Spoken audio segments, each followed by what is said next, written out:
नमस्कार आपण को कृतिशा ब्लॉग को स्वागत। आज गपटीर ना ठकामीर फल।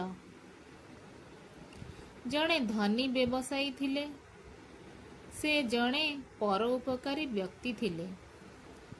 गरीब लोक मानंकु से साहाय्य करुथिले।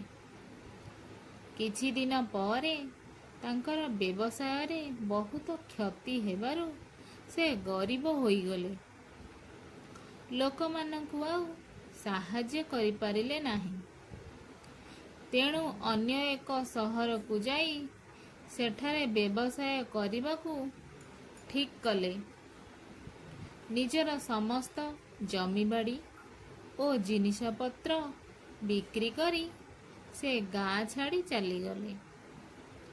गला बेले तांकर जड़े अंतरंग सांग को गोटिए पुरुणा ओजनिया लुहा तराजू देई कहिले, भाई एईटा तुम पाखरे रहिला, मु केबे आसिले सेईटिकु नेई जिबी। अन्य सहर रे व्यवसाय करी से पुणी धनी होई गले। किछि दिन परे निज गाँ को फेरी सांग को तांक लुहा तराजूटी मागिले। मात्र सांगटीर तराजू उपरे भारी लोभ थिला। सेईटिकु न नेबा पाई से कहिले, तुमे देई जाइथिबा लुहा तराजूटी मूसा माने खाई देइछंती। व्यवसायी जनक किछि न कही सांगरे पुओटिकु साथीरे नेई नई को गाधोइबाकू गले। फेरिला बेले सांगर पुओ को गोटिए स्थान रे लुचाई देई आसिले। घरे पहुँची थिबारु सांगटी पचारिले, मो पुओ काहीं?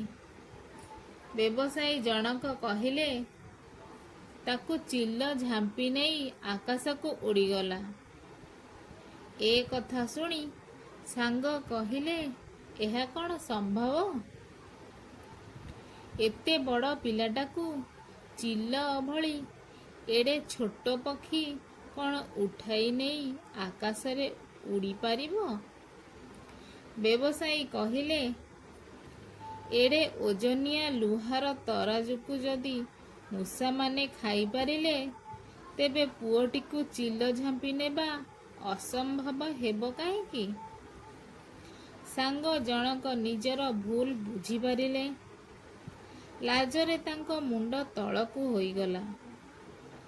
से लुहा तराजूटी को आनी व्यवसायी को देई भूल मागिले। व्यवसायी लुचाई रहिथिबा सांगर पुओ को आनी तांको जिम्मा देई तराजूटी को नेई अन्य सहर को चलीगले। विश्वासी लोक को ठकिबा ठीक नुहे। विश्वास रे जी मिसाए विष, ता सहित तुमे केबे न मिस। गपटी सरिला, रहिली, नमस्कार।